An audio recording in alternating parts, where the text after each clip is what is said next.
बिस्मिल्लाहिर्रहमानिर्रहीम। लाड़काने खां मां अब्दुल फताह उडो। लाड़काने जी यूनियन काउंसिल 28 नवंबर तां बिना मुक़ाबले पाकिस्तान पीपल्स पार्टी जे टिकट ते ज़िले काउंसिल लाड़काने जे मेंबर तौरु कामयाब थींदड़ उम्मीदवार ज़ुल्करनैन सियाल मेंबर ज़िला काउंसिल लाड़काने तौरु कसम खणी वरितो। डिप्टी कमिश्नर लाड़काणो ऑफिस में कसम खणाइण वारी तक़रीब थी गुज़री, जंहिंमें डिप्टी कमिश्नर लाड़काणो शर्जील नूर चन्ना ज़ुल्करनैन सियाल खां कसम खणायो।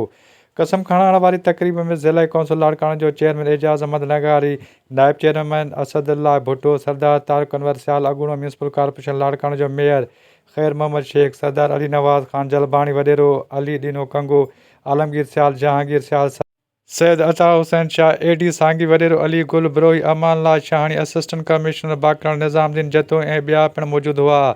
ज़ुल्करनैन सियाल खे कसम खणाइण खां पोइ तक़रीब में मौजूदु सभिनी माण्हुनि गुलनि जा हार पाराए ज़ुल्करनैन सियाल खे मुबारकूं पिणु ॾिनियूं ऐं संदसि जे लाइ नेक ख़्वाहिशुनि जो इज़हार पिणु कयो।